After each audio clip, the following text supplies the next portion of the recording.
ಎಲ್ಲರಿಗೂ ನಮಸ್ಕಾರ. Life of ಚೈ YouTube ಚಾನಲ್ಗೆ ಎಲ್ರಿಗೂ ಕೂಡ ಮರಳಿ ಸ್ವಾಗತ. ನನ್ನ ಒಂದು ವಿಡಿಯೋನ ನೀವು ಹೊಸದಾಗಿ ನೋಡ್ತಾ ಇದ್ದರೆ ಸಬ್ಸ್ಕ್ರೈಬನ್ನು ಆಗಿ ಅಂತ ನಾನು ಈ ಮೂಲಕ ನಿಮ್ಮಲ್ಲಿ ಕೇಳ್ಕೊತೀನಿ. ನಾನು ಈ ಒಂದು ಪುಸ್ತಕದ ಕುರಿತು ಈಗ ಆಲ್ರೆಡಿ ಒಂದು ವಿಡಿಯೋನ ಮಾಡಿ ಹಾಕಿದ್ದೀನಿ. ನೀವೆಲ್ಲರೂ ಕೂಡ ಆ ವಿಡಿಯೋನ ಕೂಡ ನೋಡಿ ಅಂತ ಹೇಳ್ತೀನಿ. ಹಾಗೆ ಈ ಒಂದು ಪುಸ್ತಕದ ಕುರಿತು ನಾನು ಮತ್ತೆ ಒಂದು ವಿಡಿಯೋನ ಮಾಡ್ತಾ ಇರೋದಕ್ಕೆ ಪ್ರಮುಖವಾದಂತಹ ಕಾರಣ ಇದೆ. ಈ ಒಂದು ಪುಸ್ತಕದಲ್ಲಿ ಸಾಕಷ್ಟು ಅಂಶಗಳನ್ನು ಕುರಿತು ನಿಮ್ಮ ಬಳಿ ನಾನು ಹೇಳ್ಕೊಡ್ಬೇಕು ಅಂತ ತುಂಬ ಅನ್ನಿಸ್ತಾ ಇತ್ತು. ಅದರಲ್ಲೇ ಒಂದು ವಿಚಾರನ ನಾನಿವತ್ತು ನಿಮ್ಮ ಹತ್ರ ಹಂಚ್ಕೊಳ್ತಾ ಇದ್ದೀನಿ.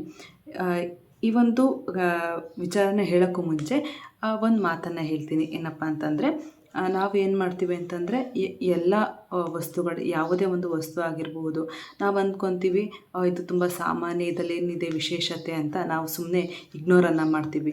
ಆದರೆ ಪ್ರತಿಯೊಂದು ಸಾಮಾನ್ಯ ಅಂತ ಅನ್ನಿಸ್ಕೊಳ್ಳೋಂತಹ ವಿಚಾರಗಳಲ್ಲಿಯೂ ಕೂಡ ಅಸಾಮಾನ್ಯ ಅನ್ನುವಂತಹ ಯಾವುದೋ ಒಂದು ಗುಣ ಅನ್ನೋದು ಅದರಲ್ಲಿ ಅಡಗಿರುತ್ತೆ. ಅದನ್ನು ನಾವು ಕಂಡುಕೊಳ್ಬೇಕು ಅಂತ ಈ ಒಂದು ಪುಸ್ತಕದಲ್ಲಿ ಕೊಟ್ಟಿರುವಂಥ ಉದಾಹರಣೆ ಏನು ಗೊತ್ತಾ? ನೋಡಿ, ಒಂದು ಸಾಮಾನ್ಯದಂತಹ ಒಂದು ಹೂವಿರುತ್ತೆ. ಆ ಹೂವನ್ನು ನಾವು ನೋಡ್ತೀವಿ ಮತ್ತು ಅದರ ಒಂದು ಸುವಾಸನೆಯನ್ನು ನಾವು ತಗೊಂಡು ಅದರ ಒಂದು ಸೌಂದರ್ಯತೆ ಮತ್ತು ಸುವಾಸನೆಯನ್ನು ನಾವು ಅನುಭವಿಸ್ತೀವಿ. ಆದರೆ ಅದೇ ಹೂವನ್ನು ನೋಡಿದಂತಹ ಒಂದು ಜೇನು ಹುಳ ಏನು ಮಾಡುತ್ತೆ, ಆ ಹೂವಿನ ಗಂಧವನ್ನು ಹೀರ್ಕೊಳ್ಳುತ್ತೆ.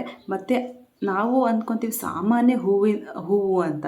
ಆದರೆ ಜೇನು ಹುಳ ಆ ಒಂದು ಹೂವಿನಲ್ಲಿ ಅಡಗಿರುವಂತಹ ಜೇನನ್ನು ಕಂಡುಕೊಳ್ಳುತ್ತೆ ಮತ್ತು ಆ ಜೇನನ್ನು ತಗೊಂಡು ಸಂಗ್ರಹವನ್ನು ಮಾಡ್ತಾ ಹೋಗುತ್ತೆ.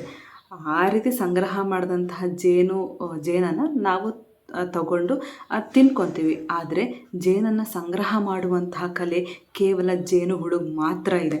ಮತ್ತು ನಾವು ಅಂದ್ಕೊತೀವಿ ಸಾಮಾನ್ಯ ಹೂವು ಅಂತ. ಆದರೆ ಜೇನು ಹುಳ ಅನ್ನುವಂಥದ್ದು ಹೂವಿನಲ್ಲಿ ಜೇನನ್ನು ಕಂಡುಕೊಳ್ಳುತ್ತೆ. ನಮಗೆ ಅದು ಕಾಣಿಸೋದೇ ಇಲ್ಲ. ಜೇನಿಗಿಂತ ದೊಡ್ಡದಾದಂತಹ ಕಣ್ಣು ನಮಗಿದೆ, ಜೇನಿಗಿಂತ ದೊಡ್ಡದಾದಂಥ ದೇಹ ನಮ್ಮಲ್ಲಿದೆ.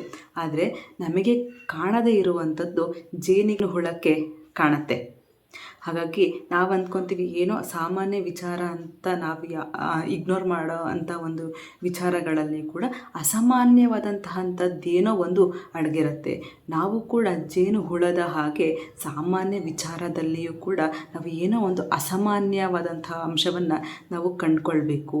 ಈ ಒಂದು ಜೀವನದಲ್ಲಿ ನಾವು ಏನೋ ಒಂದು ವಿಶೇಷತೆಯನ್ನು ನಾವು ಪಡ್ಕೊಳ್ಬೇಕು ಅಂತ ಈ ಒಂದು ಅಂಶ ನಿಮ್ಮ ಹತ್ರ ನಾನು ಹಂಚ್ಕೊಳ್ಬೇಕು ಅಂತ ಅನ್ನಿಸ್ತು. ಇದರಿಂದ ನಿಮಗೆ ಏನು ಅರ್ಥ ಆಯಿತು?